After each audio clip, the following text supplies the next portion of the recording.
Again, we have stance. You can stop there, and you have achieved ear stance, or we can take it further.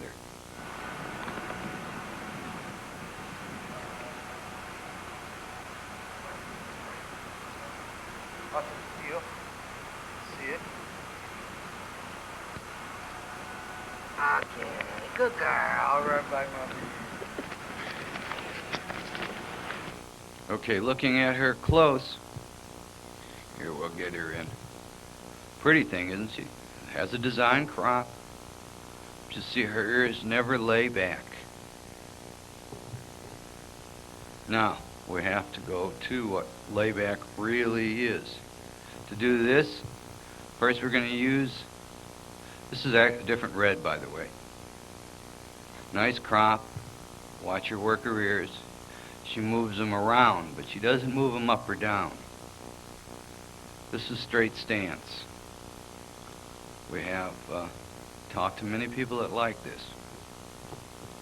The preference, or my preference, and a lot of my clients like the idea of layback because they want smooth. Here's the layback.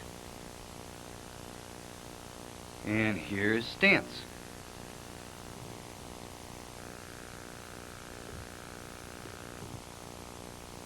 Stance, layback, stance, stance, layback, stance, stance, layback. Sorry about that. You don't know how hard it was to get that little bitty point in on this tape. It was easy for the dog to work her ears. It was hard to capture it. Now here's a group. There's 5 dogs here. 4 of them are 6 months old. One's 4.5 months old. In this case, a 4.5-month-old, the black one with the collar, has got the best stance and layback. You want to watch the way these guys work their ears. All of them are out of quickbrace and have been out for a while. The little black Sting, right there, you're seeing the rear end of her. See how pretty she works her ears? And she can lay them all the way back. The fawn, who is a Miami dog, she has excellent ear stance. The red female to the right here, or face closest to the camera momentarily, she too, oh, wrong dog. The one on the left laying down. She too has very good ear stance and layback. But in effect, these young dogs have variances to how they work their ears at the moment, except they are all past teaching stage. Now they must just work their ears. Oh, they look good together. I don't know if you're close enough on that.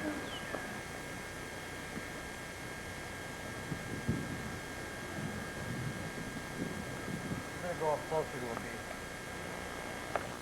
Now when you put the braces on, or I should say when you take the braces off, if the ears are close to stance, watch them. Don't put another set on. See how they develop the stance. If it looks like they're going to drop or go over the head, then you put the new set on immediately. Don't wait to see what happens. Now the one that's having the most trouble of these 5 dogs at this point, or at an earlier stage of perfected ear stance, is the big red male. Now the red male and the little blue female are Pennsylvania dogs, or going to Pennsylvania when they're done, the same party.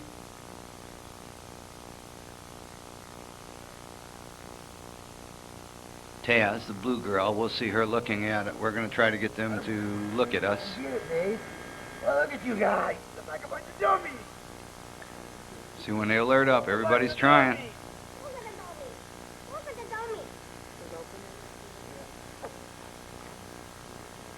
Watch those ears go up and down, up and down. You know, there's a lot of emotion in an ear in the way the doe moves its ears. A lot of the breeds are that way. You can tell what they're thinking a little bit. There's that red. All right, here's a group. Nice, handsome, innocent little group. Each in their own way are almost perfect now, and all they need is time. Braces behind them. Now here's what happens when someone gets to a surgeon who only believes they're great. This is a champion sired, champion dam litter. They're close to 9 weeks of age. The veterinarian that was brought in to do these, as we understand, travels around the country.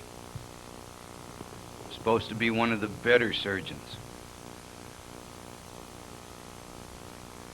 Look at this headgear. This is where you have cause not to go into ear cropping. It is not the surgery. It's the post-surgical care.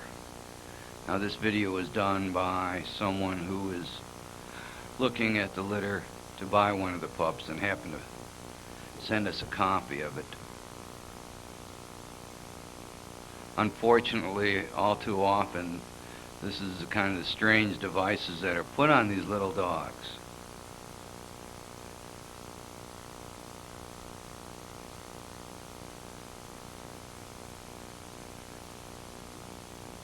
Now you see there's two different types. Here they got a coffee cup of some sort on it for some reason. And on the other ones they've got these things that weigh almost as much as the dog.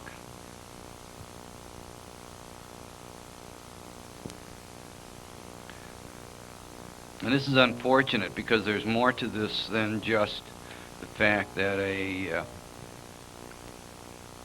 hand-picked veterinarian was called in to do this. This is what happens when you're not aware of what's going on in the real world. The owner of this litter is a member of the Doberman Pinscher Club of America and, as I understand, is the local president of his club. And yet, he's using techniques that are horrible. It's a horrible system. It can't possibly save anything, and it can only be irritating to the dog versus it's a little dog that's 9 days older than the litter you just saw, one of our dogs, with the quick brace. Just like it's not there. It's clean, it's light, she can go on with life, and we're doing exactly what we want. We are teaching, well, we're helping encourage correct ear stance. It's night and day. And unfortunately, that earlier litter, for some reason, the breeder just either didn't want to use the brace or didn't know about them. Now we go to the other end of the country, and here's a group presented by someone who claims to have more than 20 years experience with dogs. And if you study this long enough, it looks like that, well, however amount of dogs are there, that they tried a different surgeon on each dog and a different technique of taping. It's horrible. This is the cause, or should be the cause of concern on surgery on dogs. We don't want our dogs to look like Black and Tan Coonhounds. We want aristocratic Doberman. Now this is a little disgusting here, but it's had to be added to make a point. 3 days before this dog, this tape had been on 3 days only. It wrapped over the head and under the chin. And that is exactly what you think it is. It's a developing infection. Uncomfortable to say the least. Actually, if you want us to take it another step, the potential here is a secondary infection that can transfer to the dog's entire system.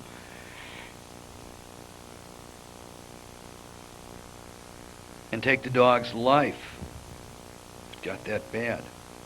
Now we removed these tapes 7 days earlier than the clinic had told the owner to do. We did it because we were called and advised there was an odd smell, and what did we think, so we had them come out.